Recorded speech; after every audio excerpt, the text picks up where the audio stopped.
Hi! Welcome to my vlog. Ang video natin for today is kung okay lang ba ang full cream milk for 1-year-old and above. Hindi naman ako health expert and personal research lang to, kaya ibibigay ko naman sa inyo yung mga pinagkuhanan kong reference. And of course, ipagko-compare din natin yung mga nakalap nating information. Ang pinagbasihan ko nga pala ay yung sinabi ng ChatGPT and yung sinabi ng pediatrician. Tingnan natin kung merong similarities and difference yung mga sinabi nila. Unahin muna natin yung sinabi ni ChatGPT sa Google. So, ito nga, sa nakikita nyo, tinanong ko siya kung okay lang ba yung full cream milk sa 1-year-old at ito yung naging sagot niya. It's generally fine for a 1-year-old to drink a full cream milk as long as they don't have any specific health issues that would contraindicate it. Whole milk can provide important nutrients for a growing child, but it's always a good idea to check with a healthcare provider to make sure it's suitable for your child's individual needs.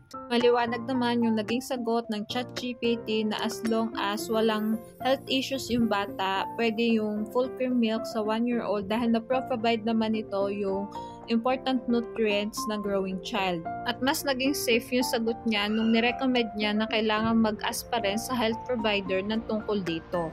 At bago tayo mag-proceed sa information na ibibigay ng pediatrician, i-introduce ko muna sa inyo si Dr. Richard and Erica Mata. Legit siya na health advocate at yung makikita niyo sa screen ang official Facebook page niya. And ito yung sinabi niya tungkol sa full cream milk.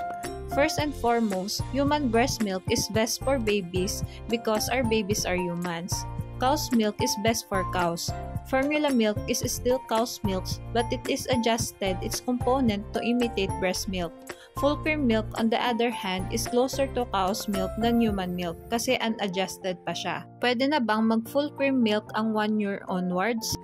Yes, but only with limited amount, like 1 glass a day only, or 16 ounce, dahil ang full cream milk has higher proteins and minerals which can stress the human kidneys, but it also lacks in iron and vitamin C.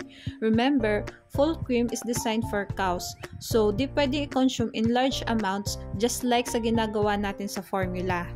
So, if masyado pang milk lover ang 1-year-old mo, I suggest to focus on breastfeeding because it's the best. If unable to breastfeed, choose formula kasi nga madami ang iniinom pa. Di mahirapan ng kidneys kasi nga adjusted to imitate human milk. If malakas na sa solids, then you have an option to go full cream. Kasi nga, di pwedeng maramihan. So, kailangan ang majority ng nutrition nasa solids na, which is na-achieve na niya. Personally, in my practice as pediatrician, I still recommend formula than full cream for 1-year-old above if breastfeeding is not available. Because of full cream milk, I need to remind them that there is a limit. Pero sa formula, I can say na if kulang sa kain, bawi lang sa gatas. Sa mga babies na milk lover pa na marami pang milk ang iniinom, it's a wrong mindset na solusyon sa pagtitipid ng full cream. Full cream milk ay para sa malakas na kumain kasi may limit ang amount ng full cream milk. Dr. Mata, Pidya. Parehas namang yes ang naging sagot ng ChatGPT at ng Pidya sa pag-inom ng full cream milk ng bata. Pwede naman.